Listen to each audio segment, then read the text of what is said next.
Hello students, how are you. MD BEd college की online class में आप सभी का हार्दिक स्वागत है। हमने कल थर्ड यूनिट फिनिश किया था। थर्ड यूनिट में हमने समायोजन की बात की थी, एडजस्टमेंट की बात की थी।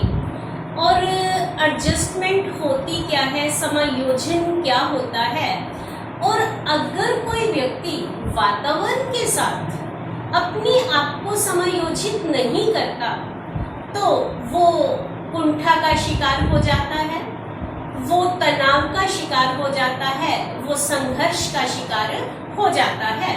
और अगर वो वातावरण के साथ अपने आप को समायोजित नहीं करता तो वो समायोजित बच्चा बन जाता है।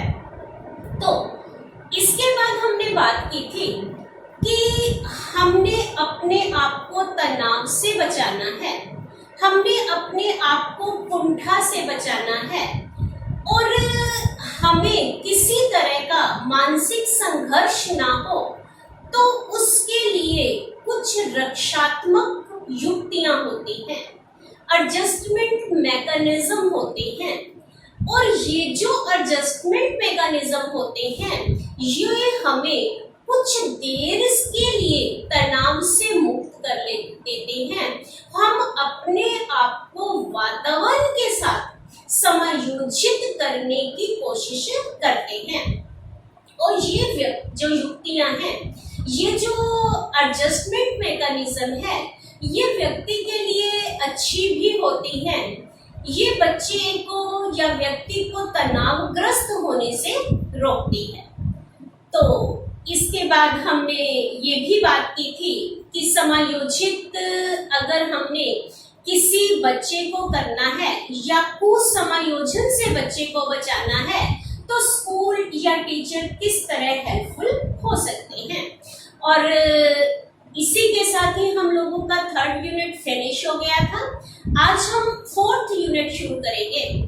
फोर्थ यूनिट का फर्स्ट टॉपिक है इंडिविजुअल डिफरेंसेस, व्यक्तिगत विभिन्नता। सबसे पहले हम बात करेंगे कि व्यक्तिगत विभिन्नता होती क्या है।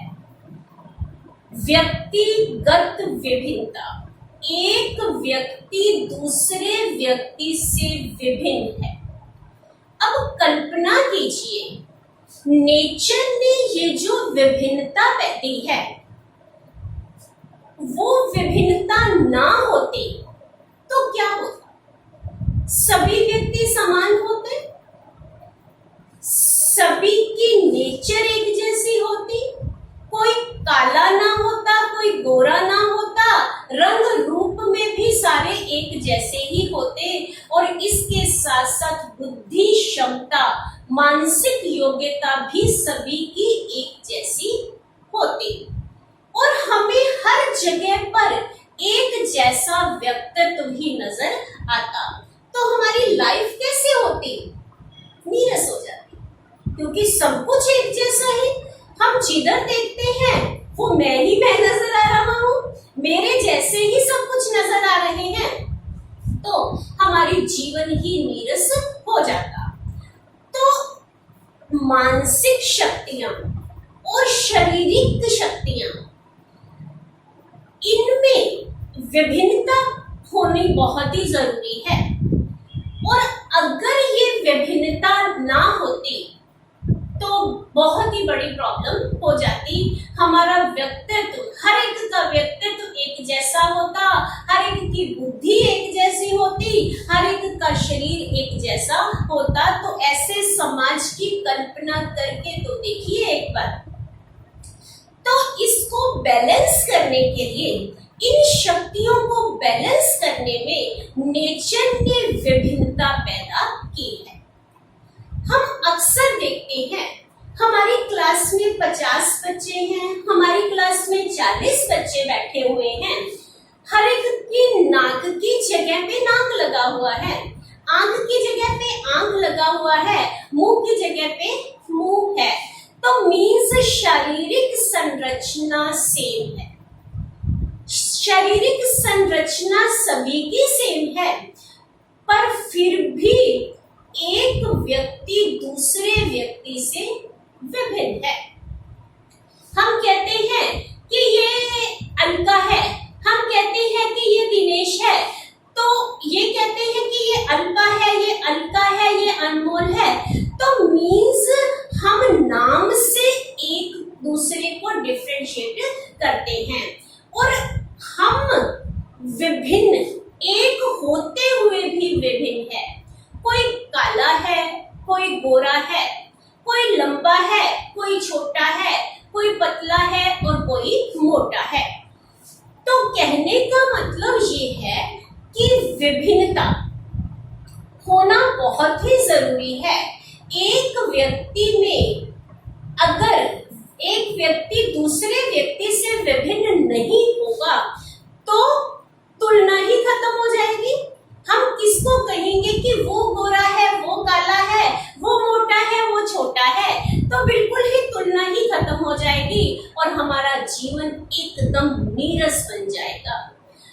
तो ये जो काला, गोरा, लंबा, छोटा, पतला, मोटा, ये हमारे में हम इसको बोलते हैं व्यक्तिगत विभिन्नता। किसी की बुद्धि की क्षमता कम है और किसी की बुद्धि की क्षमता बहुत ज्यादा है। कोई ऐसा होता है कि वातावरण के साथ अपने आप को समायोजित कर देता है, वातावरण सेम ही होता है। एक व्यक्ति उस वातावरण में अपने आप को समायोजित कर लेता है और दूसरा व्यक्ति उस वातावरण में अपने आप को समायोजित नहीं कर पाता। तो ये क्या है? ये है व्यक्तिगत विभिन्नताएं। व्यक्तिगत विभिन्नता एक व्यक्ति दूसरे व्यक्ति से समान होते हुए भी भिन्न है।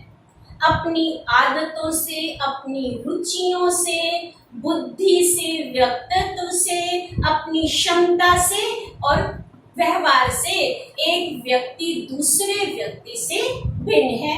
इसी को ही हम व्यक्तिगत विभिन्नता बोलते हैं।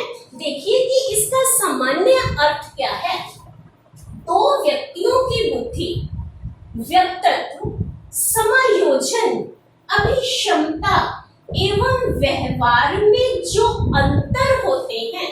अब देखो कि दो व्यक्ति, हमारे सामने दो व्यक्ति खड़े हैं, चाहे वो भाई भाई ही हैं, चाहे वो भाई बहन हैं, चाहे वो दो बहनें भी हैं, दो जुड़वे व्यक्ति, दो जुड़वे हैं, ट्विन्स हैं, और ट्विन्स में भी विभिन्नता पाई जाती है।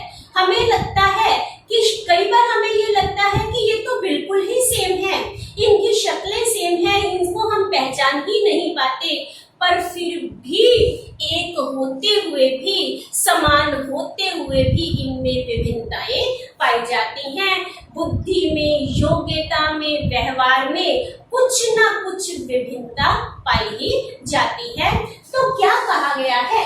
व्यक्तिगत विभिन्नता क्या होती है? दो व्यक्तियों की बुद्धि, दो व्यक्तियों की बुद्धि की क्षमता, व्यक्तित्व, पर्सनैलिटी, हर एक व्यक्ति की अपनी अपनी पर्सनैलिटी होती है।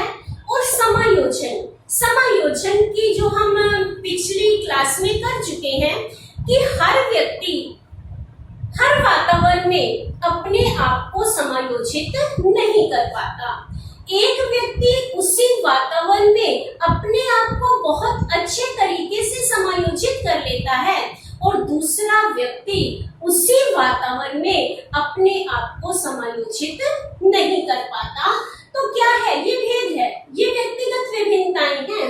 और अभिक्षमता, हर एक की क्षमता भी एक जैसी नहीं होती। हर एक जो है हर कार्य को करने के लिए कैपेबल नहीं होता। कोई किस कार्य में कैपेबल है और कोई किसी और कार्य को करने में सक्षम होता है। और व्यवहार, व्यवहार में भी अंतर पाया जाता है। व्यवहार क्या है? नेचर, हर एक की नेचर, हम कहते हैं कि उसकी नेचर तो बहुत रूड है, उसकी नेचर बहुत अच्छी है, वो हर एक के साथ बहुत अच्छे तरीके से घुल मिल जाती है। उसको कोई भी वातावरण दे दो, वो अपने व्यवहार के कारण उस वातावरण में अपने आप को समायोजित कर लेती है। तो ये क्या है कि इन चीजों में जो अंतर होते हैं उन्हें व्यक्तिगत विभिन्नता कहा जाता है। कि इन सारी चीजों में ये जो अंतर होते हैं, इन अंतर को हम क्या बोलते हैं? हम इनको व्यक्तिगत विभिन्नता कहते हैं।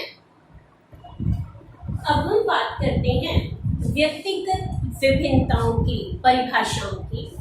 अलग अलग विद्वानों ने इस व्यक्तिगत विभिन्नता को कैसे परिभाषित किया है, चलिए देखते हैं। पहली परिभाषा है स्किनर की। स्किनर क्या कहते हैं? मापन किए जाने वाले व्यक्तित्व, मापन किए जाने वाले व्यक्तित्व का प्रत्येक पहलू, मापन किए जाने वाले व्यक्तित्व का प्रत्येक पहलू व्यक्तिगत विभिन्नता का अंश है। अब देखिए कि क्या कहा गया है कि मापन किए जाने वाले, कि हम जिसका मापन कर सकते हैं, जिनको हम मेजर कर सकते हैं, उस व्यक्तित्व के पहलू, जो हमारे व्यक्तित्व के ऐसे पहलू होते हैं जिनको हम माप सकते हैं, उसी को ही हम क्या बोलेंगे? व्यक्तिगत भिन्नता बोलेंगे। वो व्यक्तिगत भिन्नता का अंश है। एक बार वापस देखते हैं कि स्किनर ने क्या बोला है। मापन किए जाने वाले व्यक्तित्व का प्रत्येक पहलू, कि जिनका हम मापन कर सकते हैं, हमारे व्यक्तित्व के वो पहलू जिनको हम अच्छे तरीके से माप सकते हैं, वो उसी को ही हम क्या बोलेंगे? व्यक्तिगत विभिन्नता बोलेंगे। वो व्यक्तिगत विभिन्नता का अंश होता है कि वो हर पहलू जिसको हम माप सकते हैं, वो व्यक्तिगत विभिन्नता का अंश होता है। सेकंड डेफिनेशन है जेम्स ड्रेवर। जेम्स ड्रेवर क्या कहते हैं? औसत समूह में, औसत समूह का मतलब कि जो एवरेज हमारा ग्रुप है, एवरेज ग्रुप, 3 ग्रुप होते हैं। जैसे कि कई व्यक्ति ऐसे होते हैं जो मंद बुद्धि होते हैं और कुछ प्रतिभाशाली होते हैं, और मोस्ट जो स्टूडेंट्स होते हैं, मोस्ट जो व्यक्ति होते हैं, वो ग्रुप कौन सा होता है? एवरेज ग्रुप ही होता है। और कुछ परसेंट प्रतिभाशाली होते हैं और कुछ परसेंट मंद बुद्धि होते हैं। हम जब अपनी क्लास में पढ़ाते हैं, एज अ टीचर जब कक्षा में जाते हैं, तो हमारे सामने जो बच्चे होते हैं उनमें 90 से 95% तो स्टूडेंट्स एवरेज ही होते हैं। उसमें 2 या 3% प्रतिभाशाली और 2 या 3% कौन से बच्चे होते हैं? मंद बुद्धि हो सकते हैं। तो यहाँ जेम्स ड्रेवर ने क्या बोला?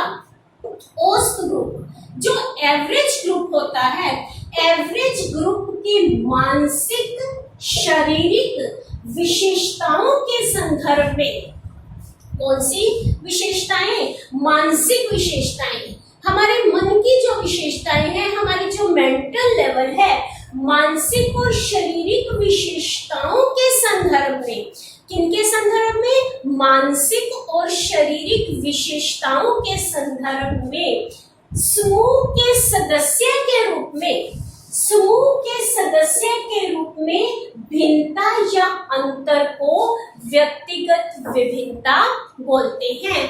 कि हम जो एक ग्रुप को लेके चले हैं, वो कौन सा ग्रुप है? एवरेज ग्रुप है।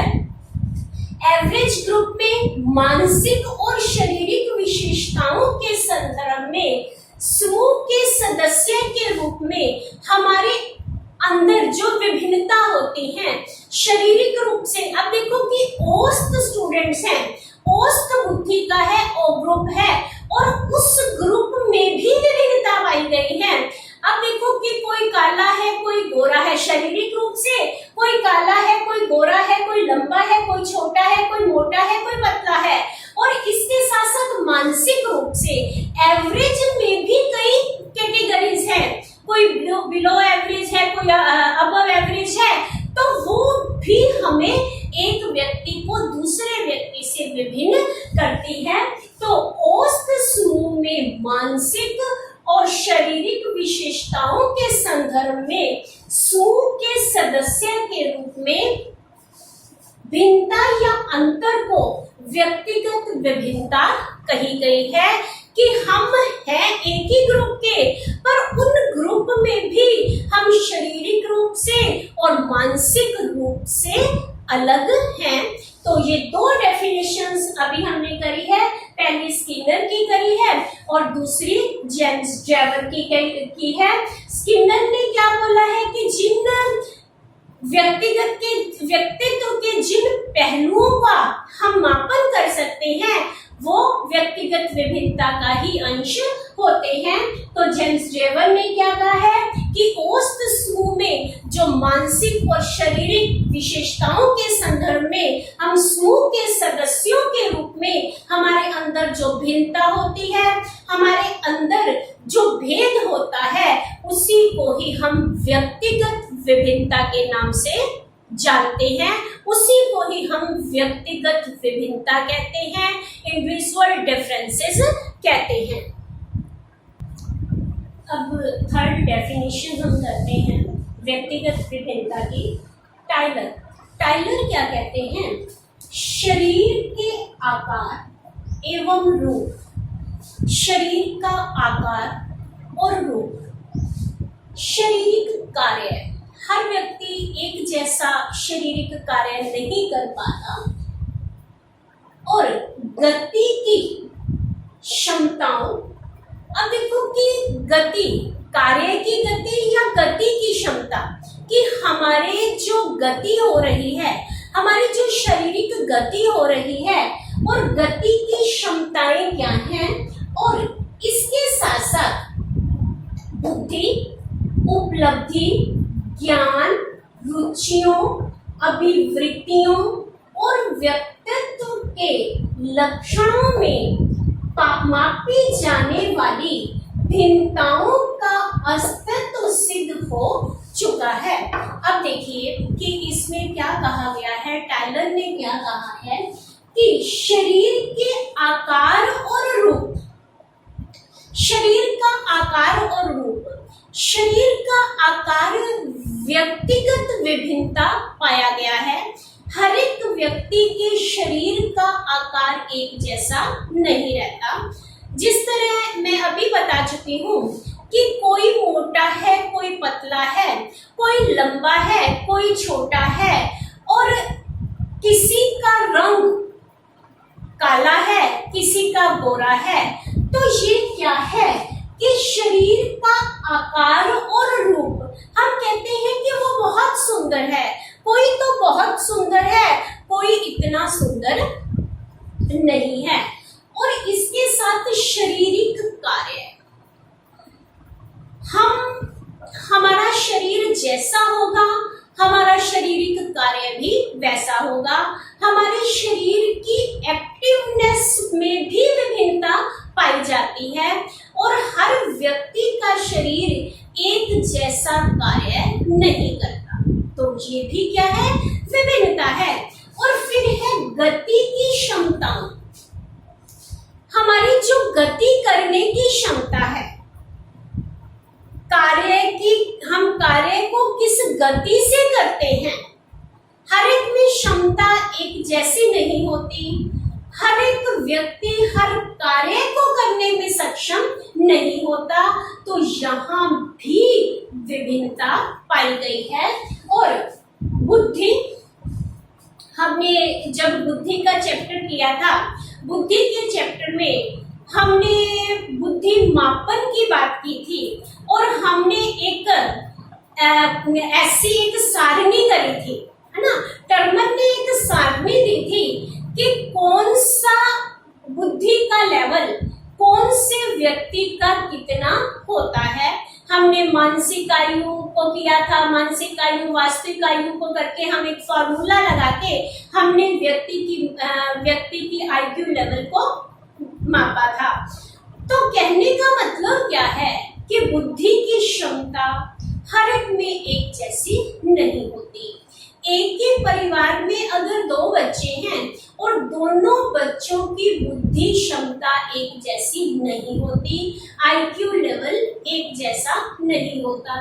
एक पढ़ने में बहुत ही इंटेलिजेंट होता है, क्यों होता है? क्योंकि उसका मानसिक लेवल, मानसिक उपलब्धि उसकी बहुत ही अच्छी है, और दूसरा पढ़ने में स्लो है, क्यों है? क्योंकि उसका बुद्धि का लेवल इतना अच्छा नहीं है। फिर आ जाता है उपलब्धि, अचीवमेंट। हम क्लास में 50 बच्चे हैं, 50 बच्चों की अचीवमेंट अलग अलग होती है। उपलब्धि का स्तर एक जैसा नहीं होता। जब टीचर 50 बच्चों को अधिगम करवा रहा होता है, टीचिंग लर्निंग प्रोसेस चल रहा होता है, तो 50 बच्चों को टीचर तो वही पढ़ा रहा है ना, और सभी बच्चों के उपलब्धि का स्तर अलग अलग होता है।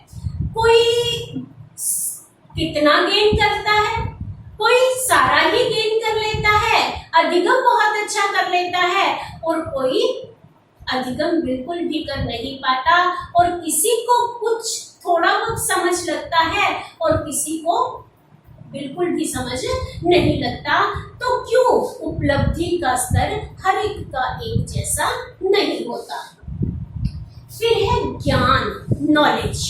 नॉलेज, हमें नॉलेज देने वाला एक ही पर्सन होगा, पर हमें नॉलेज, हर व्यक्ति को सेम नॉलेज नहीं होती। कोई ज्ञान का पिपासु होता है, और जो ज्ञान का पिपासु होता है तो वो ज्ञान की खोज करता ही रहता है, जिज्ञासु होता है वो, और ज्ञान की जहां उसको ज्ञान मिल सकता है और वो ज्ञान को लेने की कोशिश करता है। कोई ऐसा व्यक्ति होता है जिनको पड़ोस में क्या हो रहा है, हमारे देश में क्या हो रहा है, उसको भी किसी चीज का ज्ञान नहीं होता। नॉलेज में भी डिफरेंसेस पाए जाते हैं।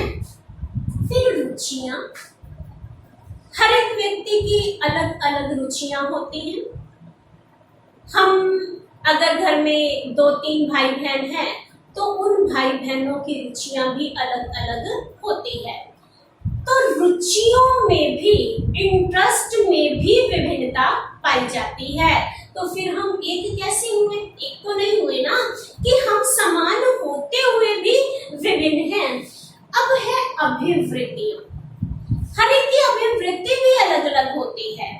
किसी चीज के बारे में किसी का एटीट्यूड कैसा होता है, दृष्टिकोण कैसा होता है, और किसी का दृष्टिकोण कैसा होता है।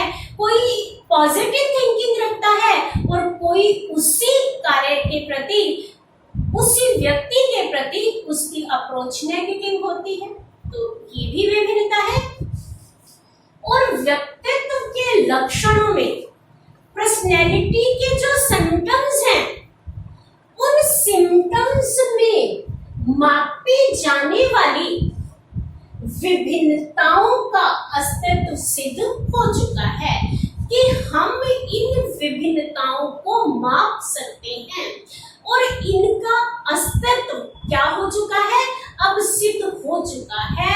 मीन्स इन सारी चीजों में विभिन्नताएं पाई जाती हैं कि हम एक होते हुए भी, हम सभी समान होते हुए भी, जिस तरह मैंने आपको स्टार्टिंग में बोला था, हर एक की नाक की जगह पे नाक लगा हुआ है, मुंह की जगह पे मुंह है, और जो शारीरिक स्ट्रक्चर है वो सेम है, पर फिर भी हम विभिन्न हैं। हम नाम से पहचाने जाते हैं, हम अपने शरीर के आकार से पहचाने जाते हैं, तो समान होते हुए भी विभिन्नताएं पाई जाती हैं। तो ये विभिन्नताएं सिद्ध हो चुकी हैं और इनमें विभिन्नता होती ही होती है। तो ये 3 डेफिनेशंस हमने करी हैं। अब अगर हमने इसका कंक्लूजन निकालना है कि व्यक्तिगत विभिन्नता क्या होती है, व्यक्तिगत क्या होती है कि हर एक व्यक्ति दूसरे व्यक्ति से आकार में, रंग रूप में जो विभिन्नता पाई जाती है, शारीरिक और मानसिक रूप में जो विभिन्नता पाई जाती है, क्षमता में जो विभिन्नता पाई जाती है, व्यवहार में जो विभिन्नता पाई जाती है, उसी विभिन्नता को ही हम व्यक्तिगत विभिन्नता का नाम देते हैं। एक व्यक्ति दूसरे व्यक्ति से भिन्न है, व्यवहार में, क्षमता में, अभिवृत्ति में, बुद्धि में, व्यक्तित्व में, और यही भिन्नता ही व्यक्तिगत विभिन्नता के नाम से जानी जाती है। और ये था व्यक्तिगत विभिन्नता क्या होता है, मीनिंग एंड डेफिनेशंस आज हमने की हैं। आई होप आप लोगों को ये समझ लग गई होगी। आज के लिए इतना ही। Thank you. Have a nice day.